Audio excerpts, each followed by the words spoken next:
Saya tutup kafaratul majelis. Sedikit melalui mimbar ini saya akan menyampaikan klarifikasi.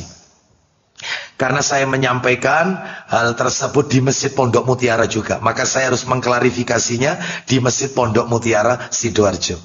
Mungkin Bapak Ibu pernah menerima beredar TikTok atau mungkin IG cuplikan kajian saya. Cuplikan video dari kajian saya yang di situ tertulis bahwasanya judulnya horor judulnya, ya. Padahal makanya saya harus luruskan ini ya, klarifikasi. Judulnya di TikTok itu adalah bahwasanya seorang wanita yang dipanggil dengan nama suaminya, contoh ya, misalnya Bu Hasan, Bu Agus, Bu Bambang, atau Bu Joko, dengan nama yaitu suaminya, maka itu haram, dilaknat, masuk neraka, dan seterusnya. Ya, itu judulnya, TikToknya begitu.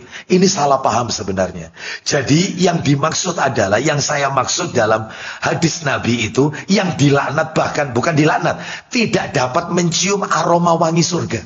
Itu yang benar. Tidak dapat mencium wanginya surga. Apa itu? Siapa? Orang-orang yang menisbatkan dirinya, bintinya, bukan kepada bapak kandung. Itu yang gak dapat bau surga.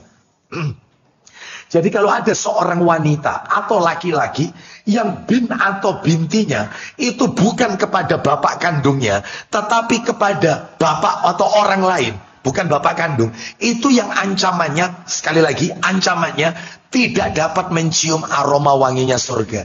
Lah kasus ini terjadi pada dua hal. Kasus yang pertama adalah kasus wanita yang telah menikah.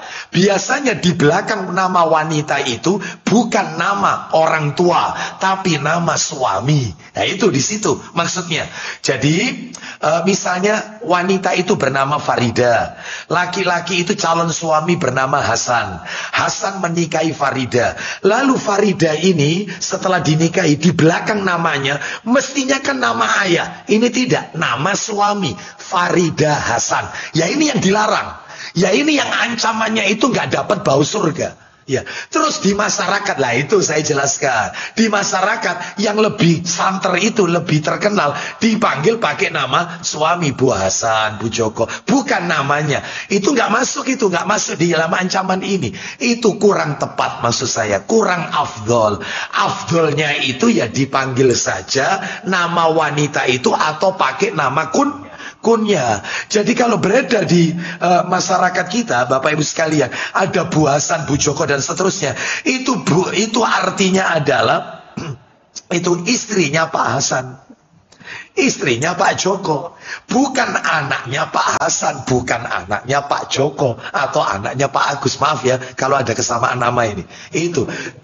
Mohon maaf ini. Jadi dalam hal ini itu salah ya. Jadi saya tidak pernah mengatakan bahwasanya wanita yang dipanggil dengan nama suami itu langsung dilaknat, masuk neraka dan seterusnya. Enggak, bukan. Yang dapat ancaman enggak dapat bau surga itu adalah yang menisbat. Terus kasus kedua, kalau tadi kan kasus wanita menikah di belakang. Jadi mestinya wanita itu bintinya pakai nama ayah kandungnya. Di belakang namanya itu jangan nama suami. Itu ancamannya berat. Ancamannya itu enggak dapat bau surga. Yang kedua kasus anak adopsi. Biasanya anak itu dari kecil diadopsi, giliran mau menikah, maka kan tidak diketahui ayah kandungnya siapa. Wong anak itu diambil dalam keadaan anak itu dibuang. Kita nggak tahu. Lalu si bapak angkatnya, bapak adopsi, mencantumkan namanya di belakang nama anak ini. Ya itu yang tidak dapat bapak. Lah kalau tidak diketahui orang tuanya, siapa anaknya siapa, maka tidak perlu dikasih bin atau binti. Cukup namanya toh. Yang menikahkan wali hakim, KUA, bukan orang tua adopsinya, bukan ya. Jadi ini banyak beredar, ini saya luruskan. Mohon maaf. Nggak 1-2 kali saya dibuat seperti ini, ya. Termasuk saya pernah mengatakan main comot aja, ya. Entah karena untuk kepentingan duniawi supaya viral, ya. Itu yang aneh-aneh itu ya. Contoh saya pernah mengatakan bahwasanya coba dibuka Al-Maidah ayat 3. Sudah. Allah mengharamkan babi, bangkai, ya, Binatang yang disembelih tidak menyebut nama Allah, macam-macam lah, dan seterusnya. Anjing disebut nggak di situ? Ada nggak anjing? Nggak ada anjing di situ. 10 yang diharamkan dalam surat Al-Maidah ayat 3. Anjing disebut nggak? Tidak ada kan? Nggak ada. Nah, itu dipotong. Dia disebarkan. Ustadz Abu Aslam menghalalkan daging anjing karena anjing ini cuplikan TikToknya lo. Padahal saya lanjutkan, makanya kalau mau mengambil yang keseluruhan itu ya.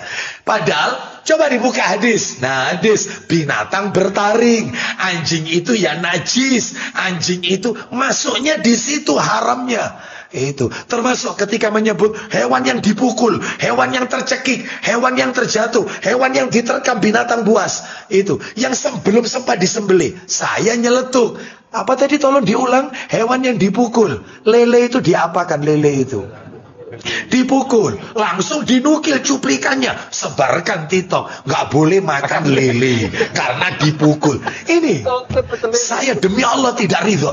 Saya tidak ridho demi Allah. Saya tidak ridho.